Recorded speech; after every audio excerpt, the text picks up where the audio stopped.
네, 이번 영상선 데드풀 3편의 개봉을 코앞에 두고 데드풀 역을 맡고 있는 배우 라이언 레이놀즈가 인스타그램에 공유한 이미지에 대해 얘기해볼까 하는데요. 이번에 레이놀즈가 공유한 건 우리가 알고 있는 MCU의 대표적인 워프 포탈인 이 엘드리치 매직을 이용한 포탈을 만들기 위해선 마법의 숙련도와 함께 반드시 필요한 걸로 알려져 있는 이 슬링링에 대한 이미지입니다.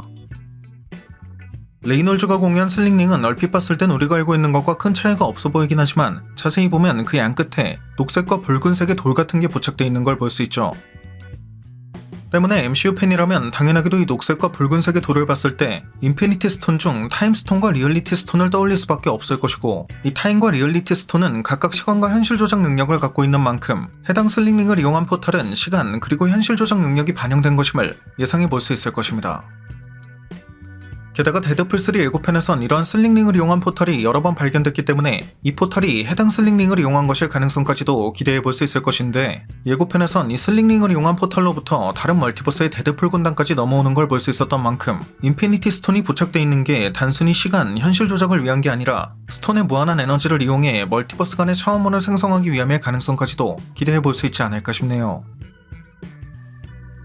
오랜만에 얘기하는 것이긴 하지만 개인적으로도 히오리미인즈의 오리지널 템패드나 그가 설립한 것으로 알려져 있는 TVA 요원들이 사용하는 템패드 또한 빛의 파장을 이용한다는 점에서 인피니티 스톤과 그 결이 같긴 하지만 더욱 상위 에너지라고 할 수 있는 코스믹 에너지를 사용한다고 예상하고 있는 만큼 인피니티 스톤을 2개 이상 결합했을 때 발생하는 에너지로 멀티버스 간의 차원문을 열 수 있을 가능성도 충분하다고 볼 수 있을 테니까 말이죠. 또 개인적으로는 데드풀 3 예고편이 처음으로 공개됐을 때도 과거 드라마 로키에서 TVA에 슬링링이 있다는 걸 암시하는 장면이 있었다는 점을 통해 이 포탈이 TVA로부터 슬링링을 훔친 데드풀이 만든 것일 가능성에 대해 예상한 적이 있는 만큼 이러한 인피니티 슬링링이 등장할 수 있는 계기를 만든 게 데드풀일 가능성도 기대할 수 있을 것인데, 이외에도 데드풀 3에는 예고편에 등장한 것만 해도 도그풀이나 레이디 데드풀, 카우보이 데드풀 등 정말 수많은 데드풀의 변종이 등장하다 못해 데드풀 군단이 등장할 예정이기도 하기 때문에 인피니티 슬링링을 사용하는 게 소서로 슈프림이 된 변종 데드풀일 가능성도 배제할 수는 없을 것입니다. 게다가 예고편에 등장했던 슬링링 포탈 장면 중 가장 이슈가 됐던 건 아무래도 이 장면에 빼놓을 수 없기도 하고, 카산드라 노바 자체의 뮤턴트 능력이라고 볼 수 있긴 하지만 다른 뮤턴트들 모두가 이 카산드라 노바를 따를 정도로 규격 외의 능력을 가졌다는 걸 보여줄 것이 예상된다는 점에선 인피니티 슬링링의 소유자가 카산드라 노바일 가능성까지도 기대해 볼 수 있을 것 같습니다. 마지막 여담으로 드라마 로키에선 본래 녹색 마법을 사용했던 로키가 시간선을 관리하는 신으로 각성한 걸 볼 수 있어 그의 마법이 녹색이었던 게 타임스톤의 녹색을 의미하는 것이었다는 해석도 있었는데, 개인적으로는 이 드라마 로키의 배우에서 영향을 미친 게 공교롭게도 리얼리티 스톤과 동일한 색상의 마법을 사용하는 완다였을 것이라고 해석했다는 점에선 슬링링에 하필 이 두 개의 스톤이 장착되어 있는 게 이런 기존 MCU 스토리와 어떤 연관성을 갖는다는 떡밥이 등장하게 될 수도 있다는 걸 암시하는 게 아닐까 싶기도 하네요.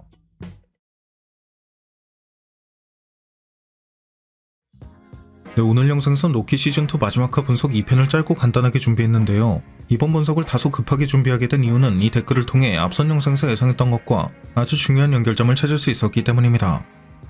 먼저 이 댓글의 내용처럼 마지막화의 25분 무렵을 재생해보면 로키가 방정식을 바꾸겠다며 직조기를 부수겠다고 하기 직전에 히오리미인즈가 갑자기 뒤쪽을 돌아보는 건 물론 그 BGM 또한 어떠한 주문 같은 걸 외우는 듯한 다소 기괴한 게 들리는 걸 알 수 있는데,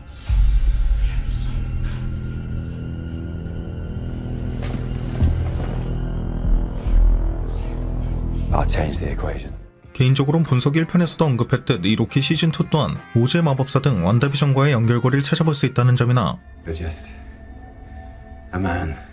앞선 여러 영상에서 강조한 적이 있듯 히오리민즈가 이상함을 감지하며 관문을 돌파했다고 한 시점과 완다비전 당시 완다의 각성 시점이 모두 러닝타임의 27분 무렵이었다는 점에서 이 관문을 돌파했다고 한 시점이 완다의 각성과 연관이 있을 것이라고 예상한 적이 있는 만큼 비슷한 시점의 이 장면 또한 그 연결고리를 갖는다고 볼 수 있기 때문이죠. We just crossed the threshold. 완다비전 당시 볼 수 있었던 마녀의 주문도 이러한 BGM과 꽤 흡사한 걸 알 수 있었고요.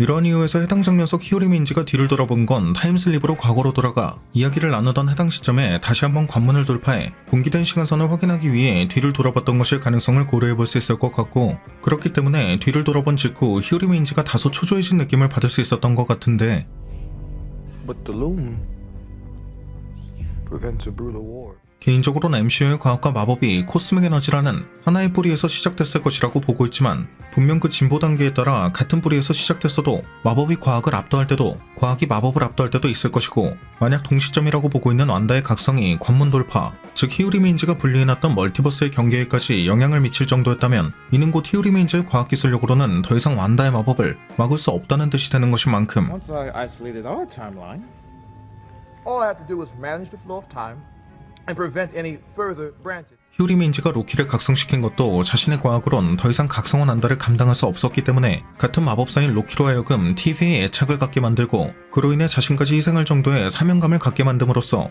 이 같은 상황을 막아보려고 한 것, 또 그렇기 때문에 작중에선 이전 작품들에선 볼 수 없었던 로키의 마법적 잠재력이나 마법사인 게 강조된 것이 아닐까 싶네요. Disintegrating. the loom is weaving the branches together. It's stabilizing. You did it! Cast fireworks over the water. And it all seemed impossible. But she told me that one day I'd be able to do it too, because I could do anything. What big three? Androids, aliens, and wizards. That's not a thing. That's definitely a thing. No, it's not. Every time we fight one of the three.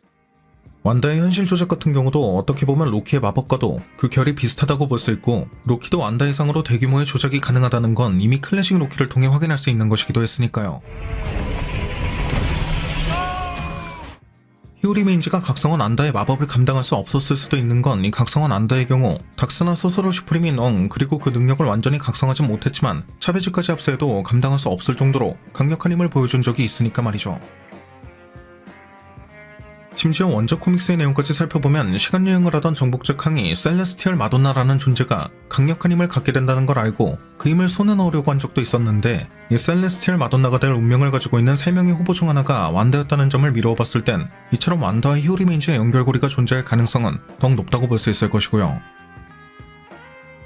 게다가 앞선 에피소드에서 모비우스가 이 제트스키 중 한 대는 처분하려고 했던 걸 알 수 있긴 했지만 But wife is long gone and I can't ride two of them. 이 마지막 화에선 굳이 주차장 입구가 열려있는 상태로 빨간색 제트스키만 남았다는 게 강조되고 있는 걸 볼 수도 있어 완다와의 연결고리를 암시하는 듯한 느낌도 받을 수 있었고 앞선 에피소드에서도 볼 수 있었던 포스트잇들 중에도 더 마블스에서 멀티버스 간의 통로인 걸 확인할 수 있었던 점프 포인트를 뜻하는 것일 수도 있지만 완다의 헥스 파워를 뜻하는 것일 수도 있는 육각형의 헥스에 대한 걸 발견할 수도 있었다는 점, 앞선 내용을 미루어 봤을 땐 마법을 막는 보안 프로토콜 또한 완다의 침입을 막기 위한 것이었다고 생각할 수 있고 Handprinters that prevent people from using magic at the TVA.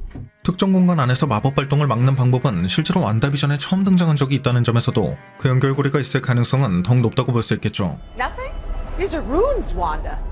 In a given space, only the witch that casts the runes can use her magic. 마지막으로 이 타임슬립 같은 경우 과거의 자신을 완전히 대체하는 걸 볼 수 있어 일종의 빙의라고도 볼 수 있었는데 닥스 2편에서 보여줬던 완다의 드림워킹이 이어 매우 흡사한 방식이었던 걸 고려해봤을 땐 히우리메인즈가 자신과 동급 혹은 그 이상의 능력을 갖추고 있는 완다의 침입을 막을 수 없었던 것일 가능성은 더욱 높은 확률로 기대해볼 수 있을 것 같습니다.